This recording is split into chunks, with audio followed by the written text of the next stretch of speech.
Hola, ¿qué tal? Saludos cordiales aquí en TV Senado, Profundidad de Campos y UCB Televisión. Señal 3. Hoy día vamos a conversar con un senador que representa a una de las regiones del centro del país, la región de O'Higgins, el senador socialista Juan Pablo Letelier. ¿Cómo está, senador? Muy bien, gusto saludarte, Sergio.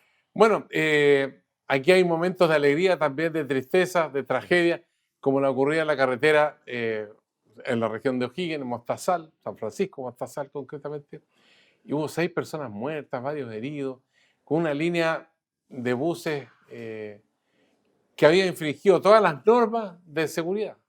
Mire, lo que no hay que perder de vista es que aquí hay una tragedia para muchas familias, 6 personas fallecidas, es muy alto el número para un accidente de buses interprovinciales, muchos más heridos, frente a una irresponsabilidad criminal del dueño del bus, por cuanto tenía no solamente la patente de cambiar de ese bus, tenía muchos otros buses, como se nos ha informado, con documentos de los vehículos falsificados, una persona que no tenía los seguros al día, una persona que realmente es de una irresponsabilidad.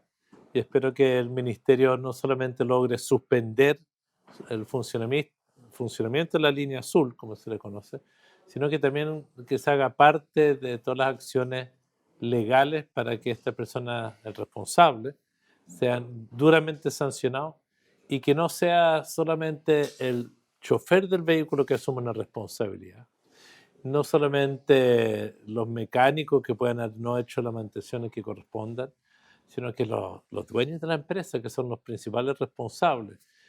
Porque aquí hay un drama humano dramático, no tiene nada que ver con que el bus era de 2 pisos, de un piso. Los buses de 2 pisos son casi del mismo tamaño que los buses Pullman de un piso en términos de altura. Es muy poca la diferencia porque se usan los compartimentos abajo donde se guardan las maletas normalmente para hacer el primer piso, los asientos.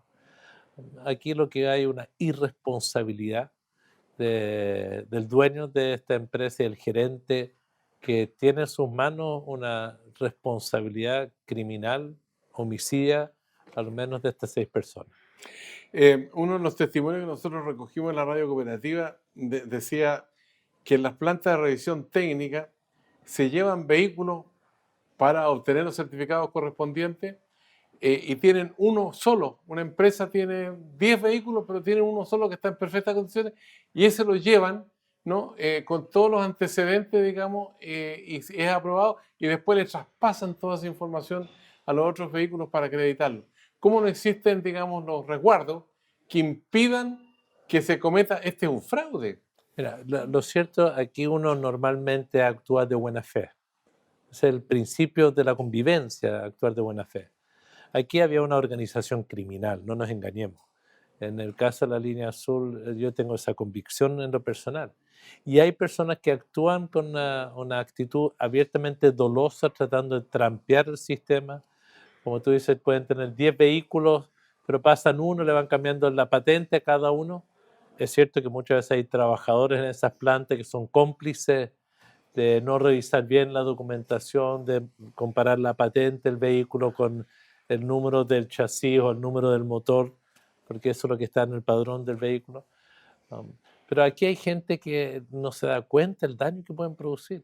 Aquí ganaron quizás plata usando buses malos, pero lo dramático es que tienen en sus manos ahora su haber asesinado o ser corresponsable de haber facilitado la muerte de seres humanos. Y yo siento que eso es un punto que hay que subrayar. Aquí hay gente que falleció, familias que perdieron sus seres queridos, niños.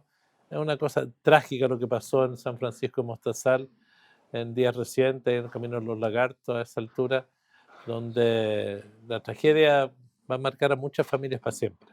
Ahora, en este caso, la ministra adopta ciertas medidas, digamos, para corregir esto, porque tuvo una reunión en algún momento de los días precedentes con la Comisión de Transporte del Senado. Bueno, tuvimos una reunión con ella entregó toda la información de las acciones que hacen habitualmente fiscalización, así como lo que han hecho en este caso en particular. Yo debo reconocer que en esta materia el Ministerio de Transporte ha actuado dentro de las atribuciones que tiene.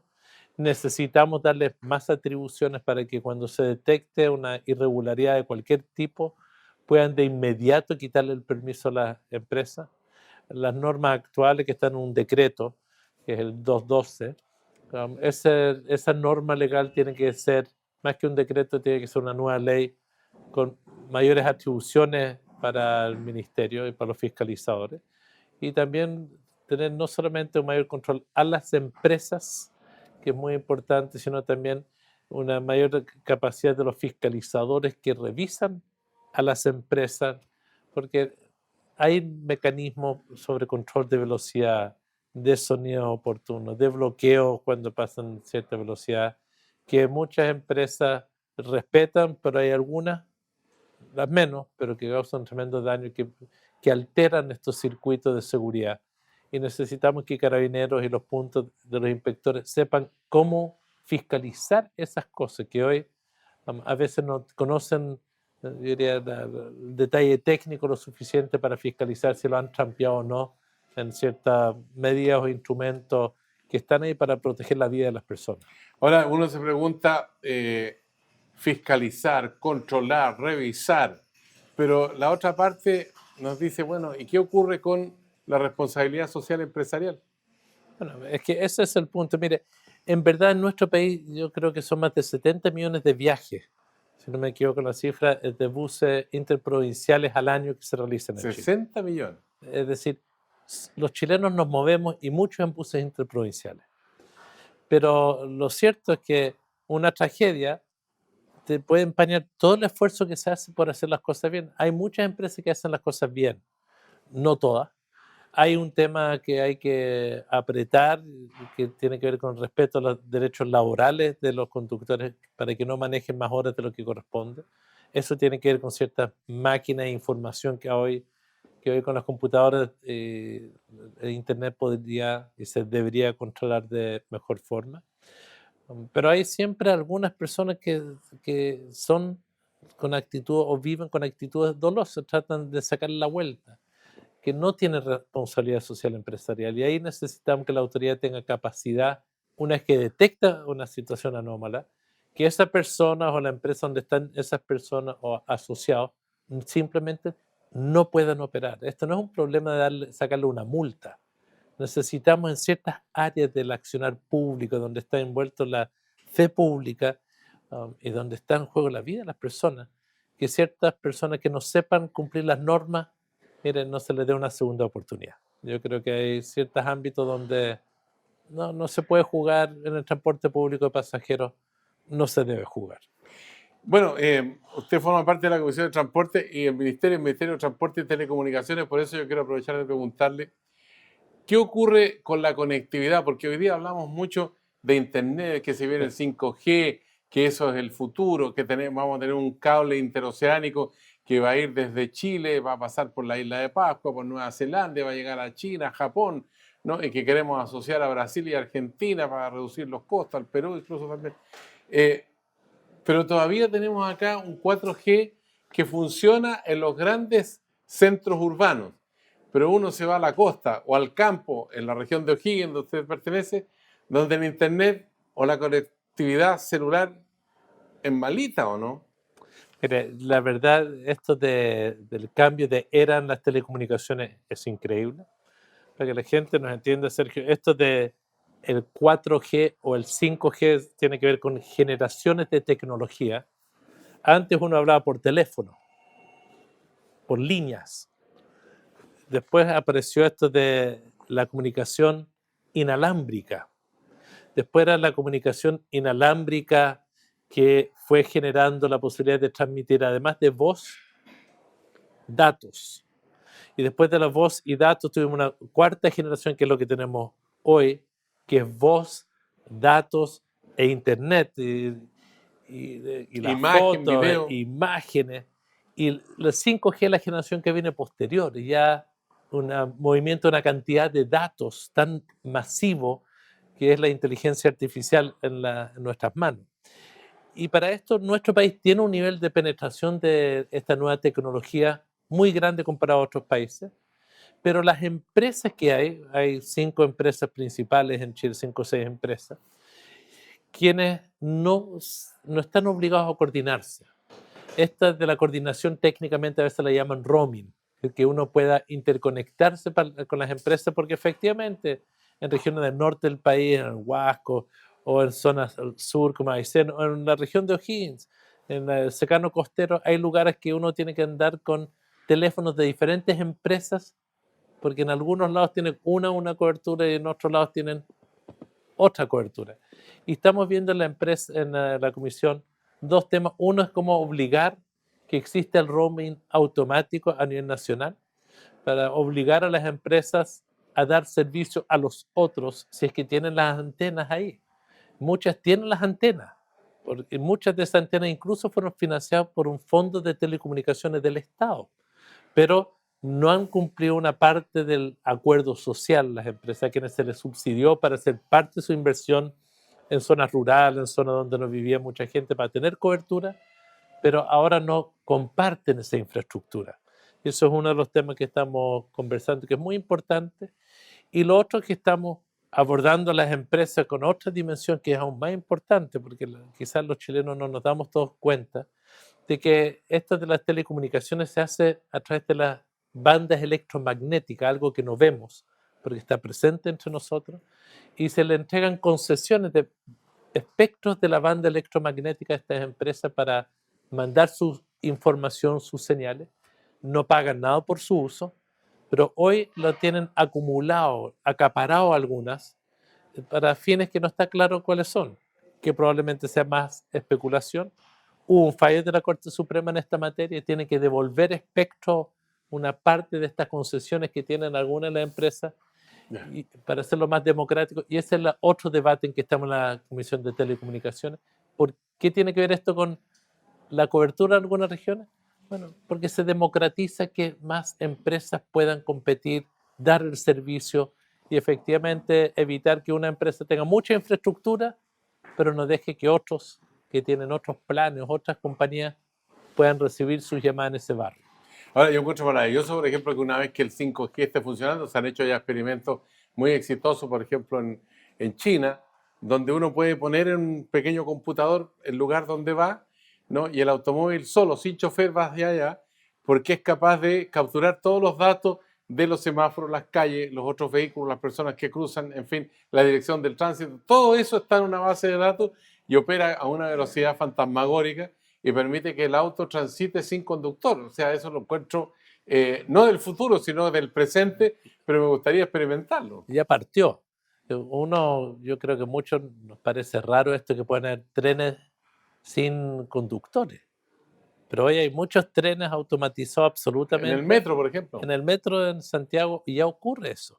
Y esto que tú mencionas en China, que es de los países más avanzados en esto del 5G, y esta es parte de la guerra comercial entre los chinos y los norteamericanos, que es la competencia por quién controla los datos en la economía del futuro. Bueno, es evidente que los chinos han avanzado mucho en esto de las ciudades inteligentes y para allá vamos con las telecomunicaciones. Es una cosa muy importante y quien controle la información y quien controle el uso del espectro o cómo se controla el uso del espectro va a determinar cuán democráticos van a ser nuestras sociedades, cuánta facilidad va a haber en cuidar nuestros datos personales, que no los usen para cosas que no queremos cada uno. Es un gran debate de esta era. Nos va a formar y nos va a condicionar el mundo en que vivimos los próximos años. Estamos conversando con el senador Juan Pablo Letelier, socialista, región de O'Higgins, aquí en TV Senado, en Profundidad de Campos, con UCB Televisión, señal 3. Senador, tenemos bastante más para dialogar. Hacemos una pequeña pausa y volvemos con usted. Encantado. Y con usted también.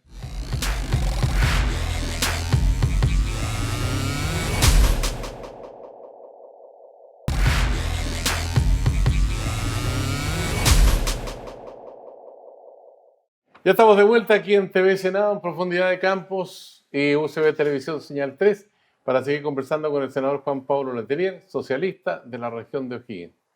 Senador, las Fuerzas Armadas han pasado por momentos bien complejos.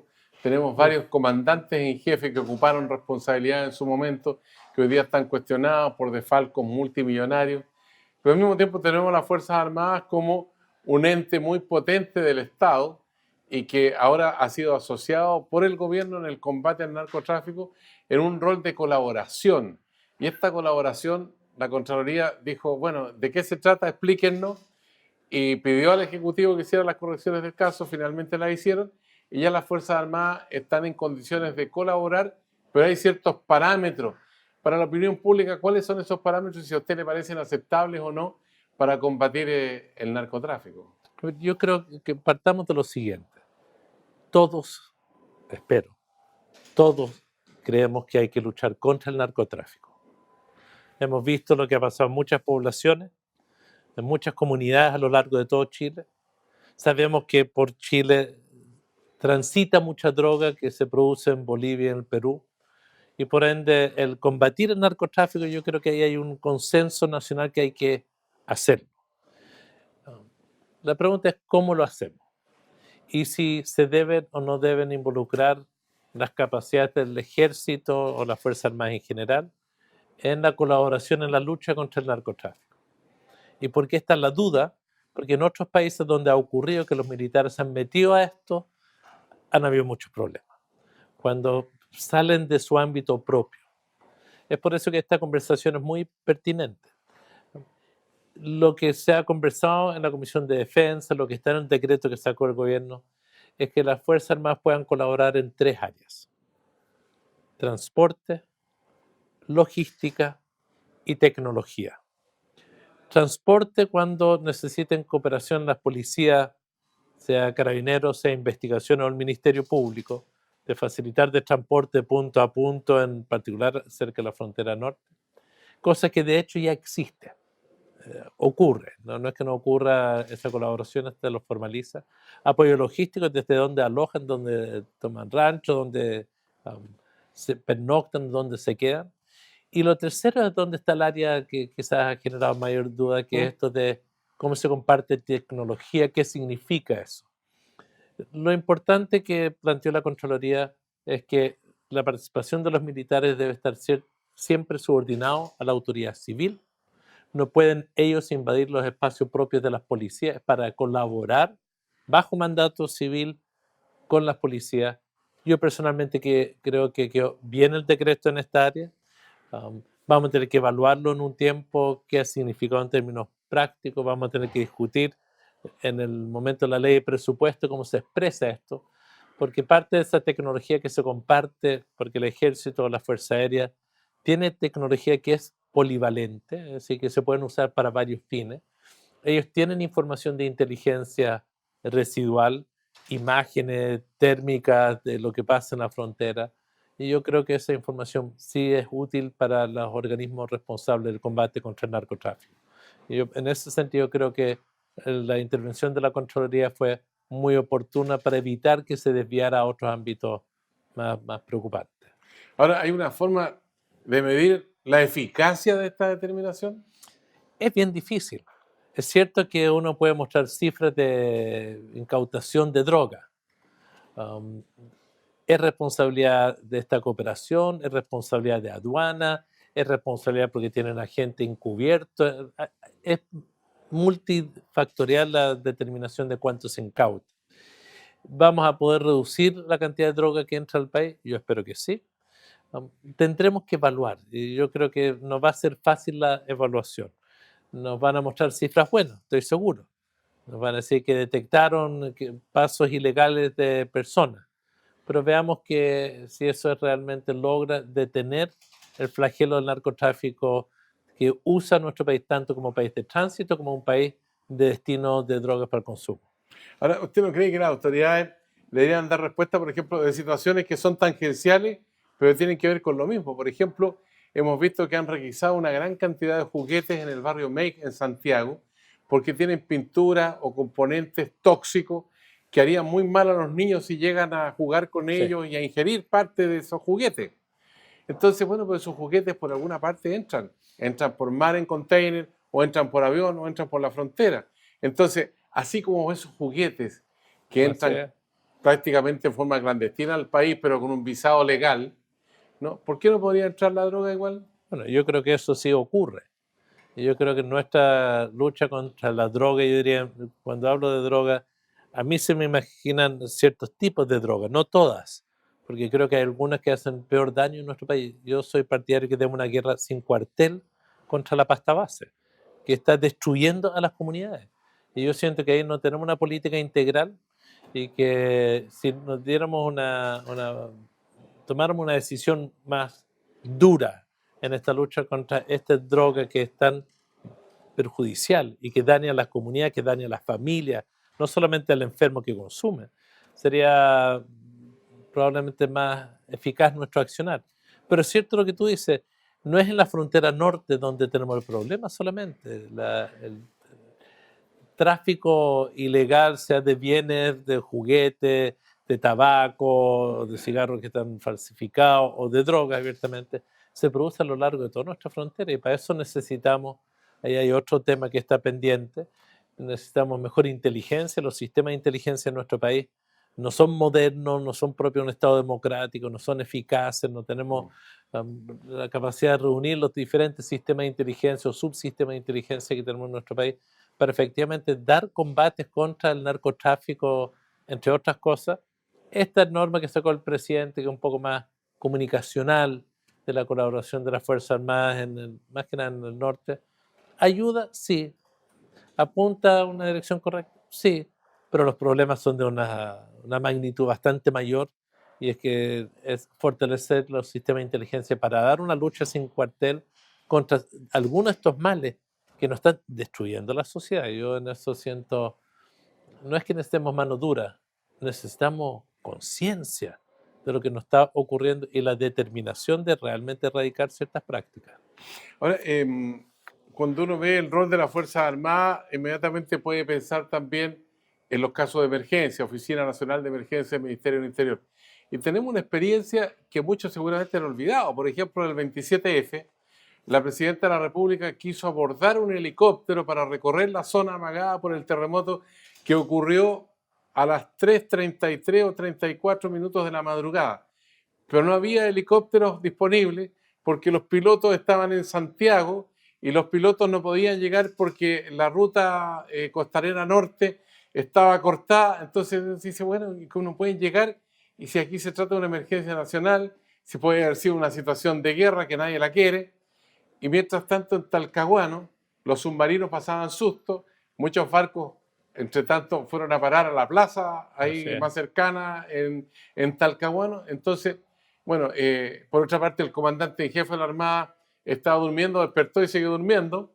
Entonces uno dice, bueno, ¿cómo se concentra todo ese poder, ese potencial, esa logística bajo el alero de la ONEMI, que es la que tiene que coordinar en una situación que puede ocurrir en cualquier momento en Chile, de cualquier tipo, digamos? Bueno, es efectivo, las condiciones en las cuales estábamos como país en el 2010 es muy distinto a lo que estamos hoy. ¿Ya?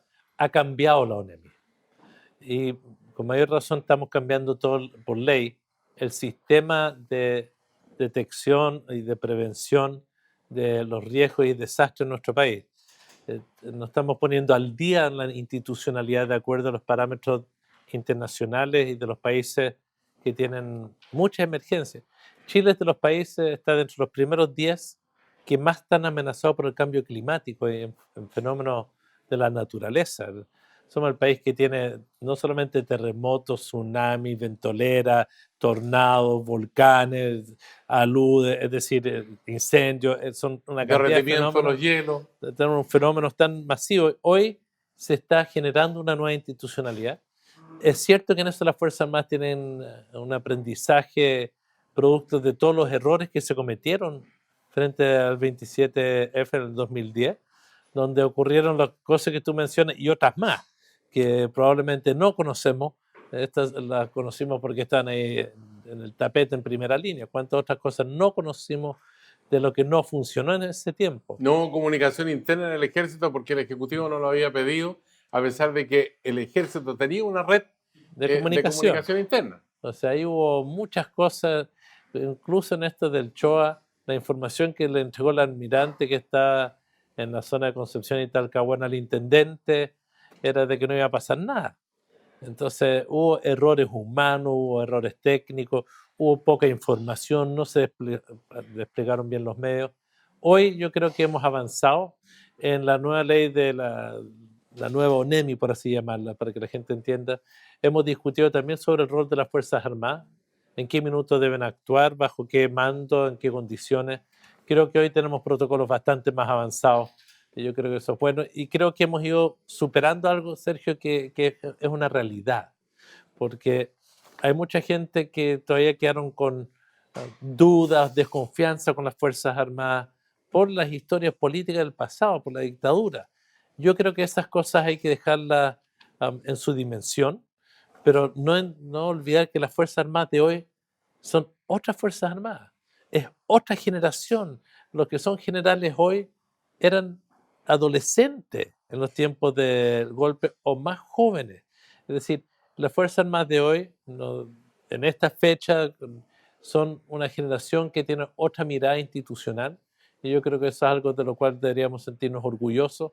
Fue difícil, sí, sin duda, muy difícil este tránsito en nuestro país, pero hoy tenemos Fuerzas Armadas que incluso tenemos un nuevo sistema de financiamiento de las Fuerzas Armadas. Se terminó con la ley reservada del cobre, donde era Codelco que tenía que financiar las compras de armas con el 10% de sus ventas. Yo creo que en estos temas de la lucha contra el narcotráfico, en el tema de las emergencias, el sistema de financiamiento, creo que estamos avanzando en un tema muy importante para el país. Yo Ya, creo y que no deberíamos sentir los gastos reservados, que eso ha sido una danza de falco impresionante, que se usaban para fiestas, para regalos suntuarios. Hay todavía pendiente, hay una investigación por 28.000 millones de pesos en Carabineros, en el Ejército. Un solo comandante en jefe nomás está cuestionado por 4.500 millones de pesos, como todo el pozo del loto. Hay un ex comandante jefe que le dicen el Señor de los Anillos, por favor, porque tenía no sé cuántos Audi. Entonces, hubo una situación tremendamente escandalosa, sin mecanismos de control de lo que es las unidades de negocio dentro de las Fuerzas Armadas, los gastos reservados que se ha descubierto, el mal uso, el uso abusivo, trastocado, doloso de ex comandante en jefe, no es uno. Aquí hay ya 3 implicados en una situación. ¿Y para qué hablar de lo que fue Paco Gate, como le han hablado de Carabineros? Oye, hay una frase que los deja bien mal a los militares y a los civiles, ¿eh?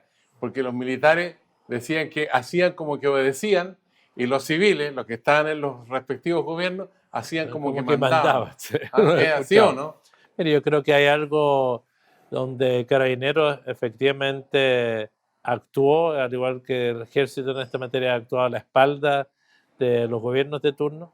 Yo quiero compartir contigo, en la discusión de la ley de presupuesto, recién este año hemos logrado que Contraloría tenga la información de quiénes son los funcionarios de Carabineros contratados, es decir, la nómina. Antes no estaba la nómina de Carabineros contratados, que es de donde la plata del personal, donde se produjo parte desde el Falco de miles de millones de pesos. Y en el ejército, ahora que tenemos este nuevo sistema de financiamiento de las Fuerzas Armadas, el próximo paso es cómo genera el ejército un sistema de auditoría de gasto único, transparente. Ya, pero el ejército se va a autocontrolar y No, habrá también los civiles que establecerán un control del poder político. no, hoy se necesita un control político de la autoridad política sobre los gastos de las Fuerzas Armadas. Se ha definido eso en la ley que cambió la ley reservada al cobre, el nuevo sistema de financiamiento. La política de defensa se va a discutir nuevamente en sede democrática. Se va a tener que definir cuál es la capacidad estratégica de fuerza que se le va a entregar a las Fuerzas Armadas y se va a tener que informar cuáles son los gastos. Y tenemos que seguir dando pasos, porque evidentemente todo esto que hemos conocido en los militares, en Carabineros, es una situación que gracias a los medios de comunicación, quiero decirlo, y gracias a las nuevas tecnologías, se están detectando cosas que son inaceptables. Quizás antes les parecía normal. Esto, los pasajes que usaban un momento y que algunos están muy enojados que hay una ministra investigando esta materia, pero me parece que son parte de los controles democráticos que estamos logrando identificar que son necesarios y hoy estamos, por suerte, con la correlación de fuerza en el Congreso, la conciencia en el Congreso de que estas medidas de control son imprescindibles. Esto no tiene que ver con las confianzas, desconfianzas del pasado, tiene que ver con un Estado democrático y un control civil. Yo creo que es muy importante que hoy ya hay convicción, ya hay los votos para imponer esta nueva mirada.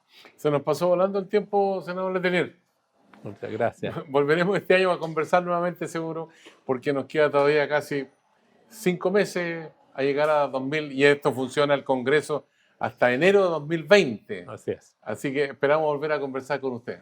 Quizás un próximo debate va a ser sobre este gran debate del cambio del mercado de trabajo, las 40 horas de trabajo, la tecnología, la robotización. Eso es otro de los grandes, diría, modificaciones de frontera que vamos a vivir en el próximo tiempo, de donde el país tiene que ponerse al ¿Usted día. está por las 40 horas o está por los 3 días y luego viernes, sábado y domingo libre y la flexibilidad laboral, horaria y todo eso entre los patrones y el empleado? Es que yo creo que reducir la jornada a 40 horas es algo que se viene peleando hace cientos de años en la humanidad. El 1 de mayo se originó el hito, era cuando luchaban por 8 horas al día y 5 días a la semana de trabajo. Hoy en Chile recién estamos avanzando hacia las 40 horas. Esa es una discusión. La otra discusión sobre flexibilidad laboral, adaptabilidad laboral, yo no tengo un problema ideológico, siempre que esa flexibilidad vaya acompañada con protección del trabajador, con estabilidad laboral y no la precarización laboral. Son, a mi juicio, dos temas distintos. Uno es la jornada, otro es cómo nos adaptamos al mundo que cambia, pero con protección y seguridad para los Bueno, trabajadores. el griterío que quedó por allá el 65-66, cuando se empezó a establecer el horario de trabajo para los campesinos. Usted que Así es. representa una zona donde los trabajadores del campo lo hacían desde sol a sol, o sea, no tenían horario, trabajaban todo el sábado y el domingo hasta el mediodía, ¿no? Y ahí se dijo que se iba a perder potencia económica, que la productividad iba a caer, que el país se iba a arruinar, y finalmente se estableció jornada laboral para los trabajadores del campo y tuvieron el día domingo libre por lo menos, ¿no? Pero recordemos que todavía ellos en el mundo agrícola trabajan 6 días a la semana. Eso, Y me parece que es tiempo que una persona que vive en el mundo rural tenga el mismo derecho a una persona que vive en la ciudad a trabajar, pero también a descansar y tener sus horas de ocio, que es muy importante. ya pues así con el senador Juan Pablo Letelier podemos seguir conversando aquí en profundidad de campo en el canal del Senado, pues se nos terminó el tiempo, senador, así que volveremos con usted en una próxima oportunidad. Muchas gracias. Gracias a usted en el canal del Senado y a través de UCB Televisión, señal 3. Será hasta la vista.